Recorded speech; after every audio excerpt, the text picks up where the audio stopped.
क्या आप अभी भी निवेश करने से एसआईपी में डरते हैं? किसी ने कहा कि आपका पैसा डूब जाएगा, किसी ने कहा कि आपको पैसा ज़ीरो हो जाएगा, किसी ने कहा कुछ और कहा, आप उससे बायस हो जा रहे हैं। तो आपको डरने की बिल्कुल आवश्यकता नहीं है। आप एक छोटे से निवेश से स्टार्ट करिए, और आप अगर मार्केट में 5 साल रुक जाते हैं तो इससे बेहतर कुछ नहीं होगा, और आपको कभी आरडी एफडी कभी अच्छा नहीं लगेगा। मैं ये ऐसा क्यों कह रहा हूँ, आप एक काम करिए इसको परखने के लिए कि आपके लिए बेटर है या नहीं है। आप सिंपल सा, आप डेली का अगर 100 रुपया भी बचाते हैं तो आपका वो महीने में बचत 3000 हो जाती है। तो आप एक दुकानदार हैं या एक किसान हैं तो 100 रुपया तो डेली बचा भी सकते हैं। तो अगर 3000 रुपये के हिसाब से अगर आप आरडी करते हैं पोस्ट ऑफिस में या बैंकों में, तो आप आरडी शौक से चलाइए। अब दूसरा, थोड़ा मार्केट में जो एसआईपी है उसमें भी आप 100 रुपया एसआईपी चलाइए डेली का, तो आपका यहाँ भी निवेश महीने का 3000 हो जाता है।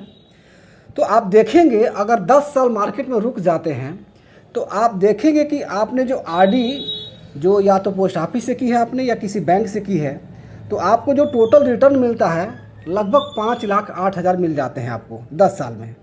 लेकिन वही अगर आपने एसआईपी में निवेश किया है तो 10 साल का जो एवरेज 12% का भी रिटर्न मैं मानूं तो आपको 6,72,000 मिल जाते हैं। वही अगर मार्केट अच्छा रहा, वैसे रिसर्च करके तो हम आपको एडवाइस करेंगे, लेकिन अगर मार्केट अच्छा रहा, अगर 15% का रिटर्न दे दिया तो आपका ये रिटर्न बन जाता है लगभग 8 लाख। अब आपको निर्णय करना है 10 साल बाद या 5 साल बाद कि आपको आरडी फ्यूचर में करना है या फिर एसआईपी के साथ चलना है। अगर आप वही आरडी में आधा पैसा लगाया है और आधे पैसे कहाँ लगाया आपने, एसआईपी में, तो आपको आरडी से ज़्यादा रिटर्न मिल रहा है। अगर 12% का रिटर्न दिया तो 3.5 लाख मिल रहा है ज़्यादा। आरडी में लगाया होता तो आपको 1.5 लाख मिल रहा है फ़ायदा। अगर 15% का रिटर्न दिया एसआईपी ने, अगर दिया होता या देगा फ्यूचर में, जो नॉर्मली दे देता है, तो आपको वहाँ लगभग 4.5 लाख का फ़ायदा हो रहा है। तो ध्यान दीजिए, आपने आरडी में जो पैसा लगाया उस पर आप मुनाफा 1.5 लाख कमा रहे हैं, लेकिन वही पैसा आपने एसआईपी में लगाया होता तो आपको यहाँ मुनाफा 4.5 लाख मिला होता। तो अब आपको निर्णय करना है कि आपको एसआईपी करनी है या आरडी करनी है, या डाइवर्सिफिकेशन के लिए दोनों जगह थोड़ा थोड़ा पैसे लगाना है आपको।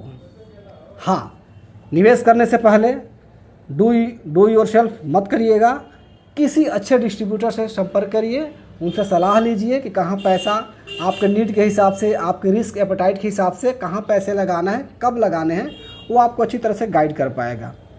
आप मुझे भी संपर्क कर सकते हैं कभी भी, 24 आवर्स मैं आपको गाइड करने के लिए रेडी हूँ।